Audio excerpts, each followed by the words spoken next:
안녕하세요. 집din구리입니다. 미국 주식 프로젝트 6일차 수업 시작하겠습니다.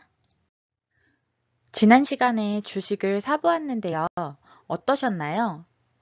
처음으로 주식을 샀다는 생각에 기쁘기도 하고 내가 산 회사가 괜찮은 회사인지 어떤지 몰라서 답답하기도 하셨을 것 같아요.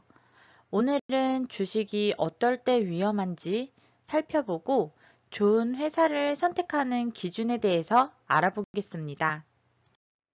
우리가 투자를 하면서 가장 위험한 때는 언제일까요? 바로 제대로 모르고 행동할 때입니다.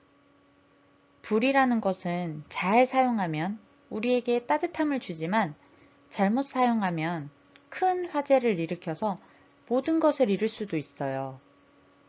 이렇듯이 주식도 내가 잘 모르고 사용할 때 가장 위험합니다. 자산에는 아주 다양한 종류가 있는데요. 주식뿐만 아니라 모든 투자는 손실의 위험을 가지고 있어요.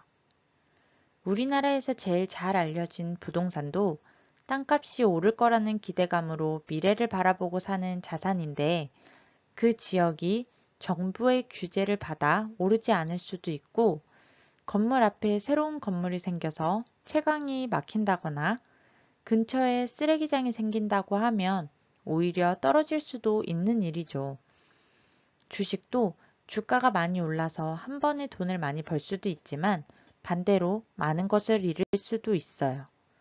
그렇다면 우리는 그 위험한 투자를 어떻게 해야 할까요?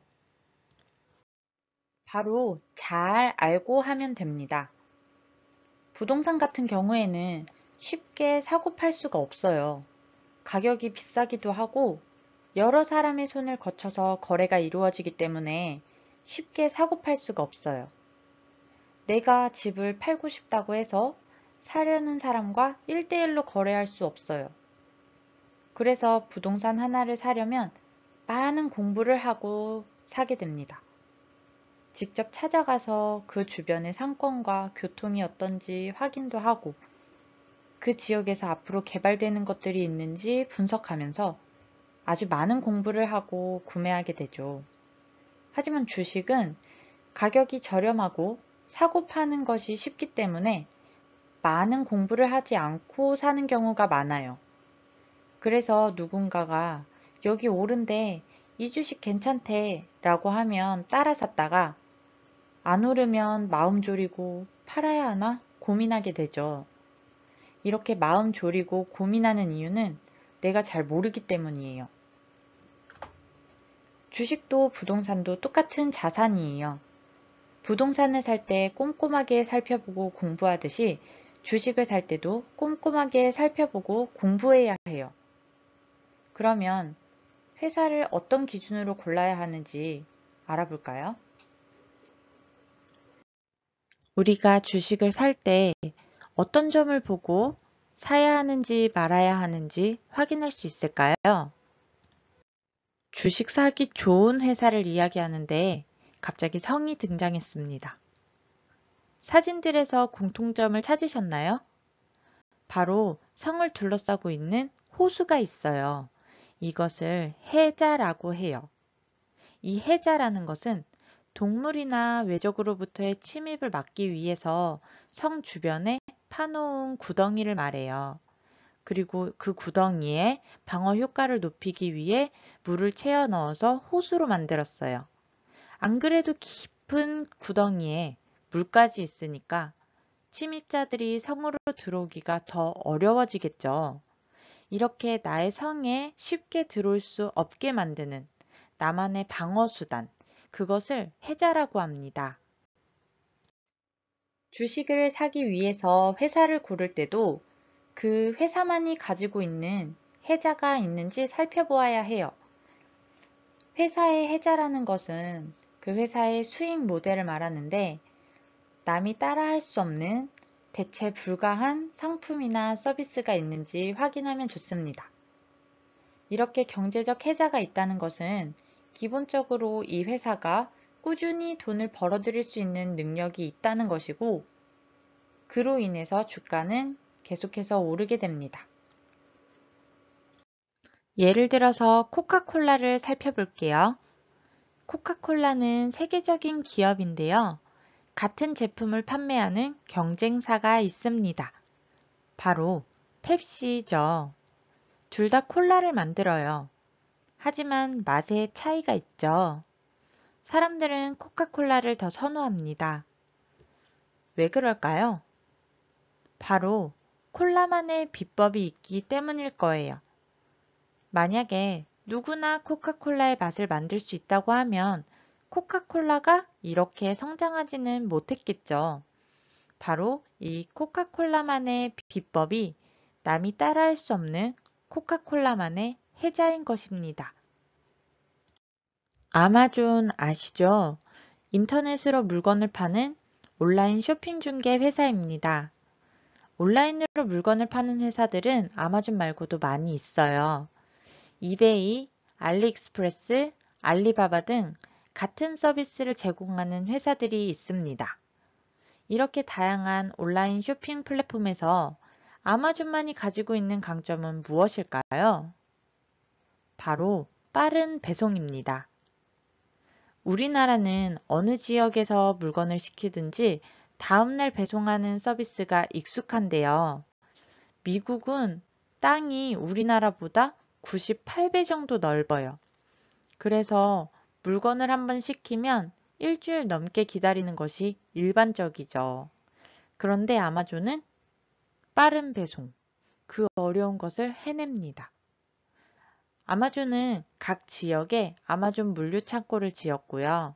그들만의 기술로 어느 지역 사람이 어느 시기에 어떤 물건이 필요한지 파악했어요.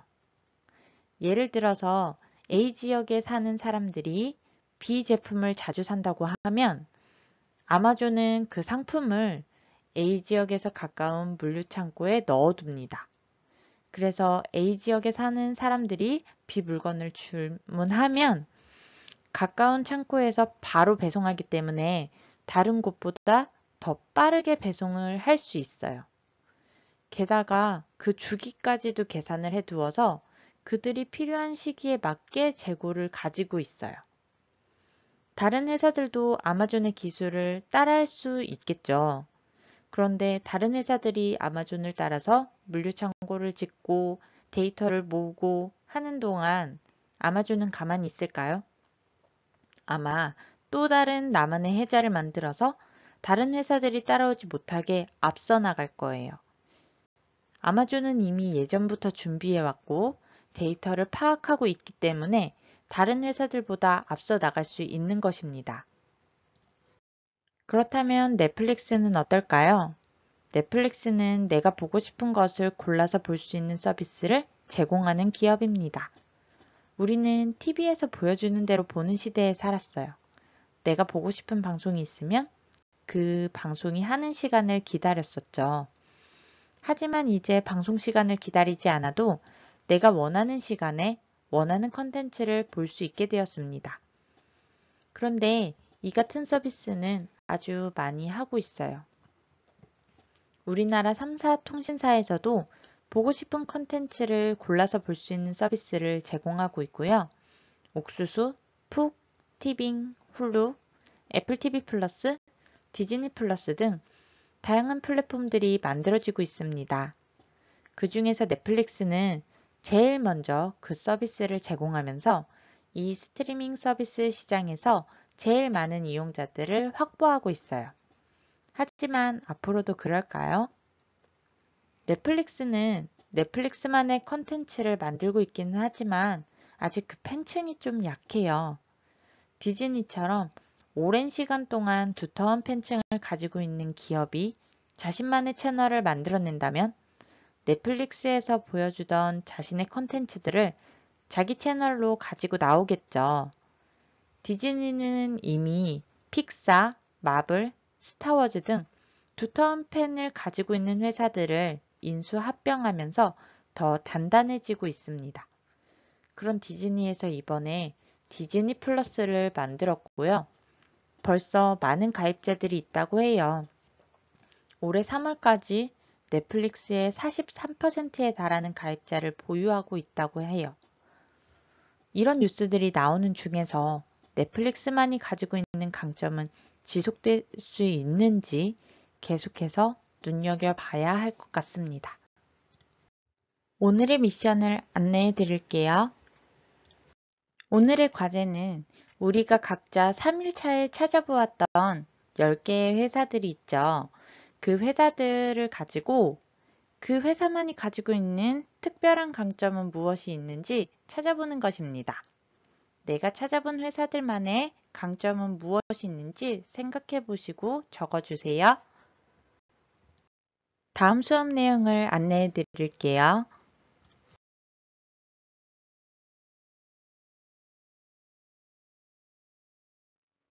궁금하신 내용이 있으시면 언제든지 단톡방에서 말씀해 주세요.